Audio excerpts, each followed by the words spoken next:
Hello, my name is Animus of VA Games, and this is Chapter 2 of Fire Emblem Path of Radiance. The strategy for this chapter is going to be pretty specific since the RNG is just not a significant enough factor yet at this point, and that's going to make this chapter look pretty much identical every single time that I do it. Send Oscar to the northwest to handle the Myrmidon and the fighters. As often as you can, you want to attack and target the fighters, as they're going to deal significantly more damage and use a weapon that is strong against Oscar's lances. This is also going to keep them from moving far enough south to get into striking distance of the rest of your army. Move Ike to the west to soften up the fighter and use Boyd to finish him off. Let Riss tag along just behind them, but make sure to keep him out of range of attackers. Oscar will get partially surrounded and take a little bit of damage, but as long as you prioritize attacking fighters, you should be able to defeat all three opponents without any luck of the RNG and without any healing. Ike and Boyd will have defeated the first fighter before the enemy even gets a chance to move, and from their new positions they'll be in range of at most only one attacking enemy. The others will move in closer. Finish off the last fighter with Oscar and retreat to the southeasternmost panel that is still in the range of the Myrmidon. You want the Myrmidon to still be able to attack Oscar, which will cause Oscar to counterattack and most likely kill off the Myrmidon. This is a perfect opportunity to demonstrate that cavalry can move after attacking. Oscar will likely need some healing after the battle, and as long as you took your movement turn to retreat and regroup, Riss should be in range to heal him while still avoiding the Myrmidon from the west and the fighters to the east. Use the cover of the trees to boost Ike and Boyd's evasion as well as physically block the incoming fighters from reaching Riss. The Myrmidon will attack Oscar, who should kill it on counterattack. Being unable to reach Riss, the fighters will attack Ike and Boyd's formation. Riss will be nearby for healing if necessary, and the fighters will be weakened and ready to be defeated on your next phase. At the start of turn 3, Titania will appear to the south and reinforce your position. If you've been following along, you should not need her assistance, but she can still act as a meat shield and a convoy for the time being. Finish the fighters from the cover of the trees and reinforce your position with Riss and Oscar. Let the enemies come to you. There are 4 enemies protecting the enemy commander to the north. Move everyone as far north as you can to get the enemies to charge your position. Use Ike, Boyd, Oscar, and Titania if you need her to form a wall from the mountain range to the west and the forest to the east.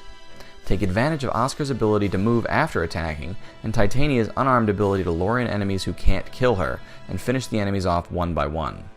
The boss is a little stronger than his lackeys, so just be sure to keep an eye on him.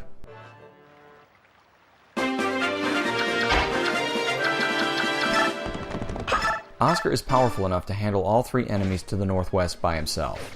As I mentioned in the strategy briefing, he will take some damage, but he will ordinarily only be in danger of dying if you choose to attack the Myrmidon instead of the fighters. I sent Oscar to the north not only because he's capable of handling it by himself, but also because his movement range as a cavalier lets him catch up to the rest of the army more quickly as they proceed to the objective to the northeast. This move has the added benefit of preempting the ambush, as Ike, Boyd, and Riss would be pinched between the initial attack. As you will undoubtedly notice as the game progresses, battles are sensitive systems subject to chaos, and even seemingly insignificant decisions can make a big difference in the progression of a fight.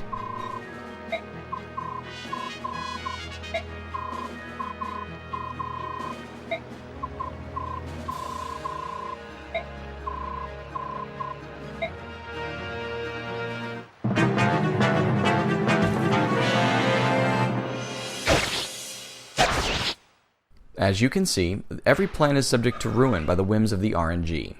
You have to be prepared as a player to make accommodations if necessary in the event that a unit misses an attack or otherwise fails to do as you anticipated. Axes and fighters in general have much lower skill stats, which, among other things, means that their hit accuracy will be much lower. This makes them powerful and useful, but somewhat unreliable, as Boyd's missed attack forced me to reconsider my formation in order to keep Riss protected. Riss, as a healer, is effectively unarmed.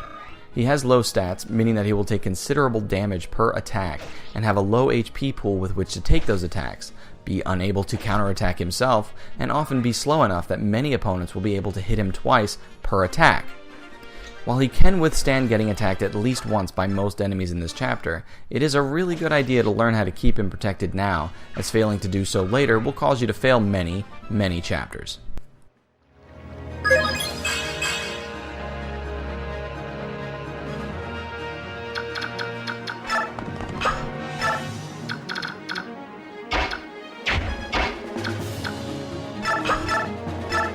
This chapter also introduces terrain.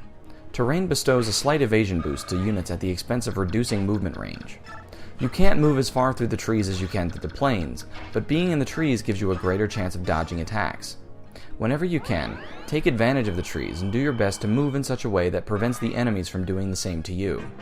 Trees are especially useful for nimble classes like myrmidons, who already have a natural high evasion rate. Compounded with terrain bonuses and a weapon triangle advantage, myrmidons can be almost impossible to hit.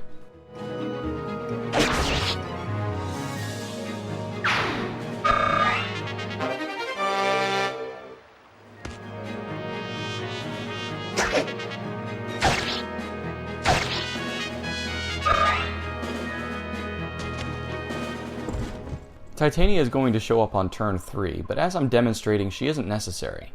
If you can avoid using her in combat, do so. Oscar and Boyd are going to need that experience a lot more than she does. I would say Ike too, but unless you intentionally neglect him, he's going to reach level 20 long before you get far enough into the game to promote him. Ike doesn't need anything.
The enemy commander is a pushover, but be sure to keep him away from Riss.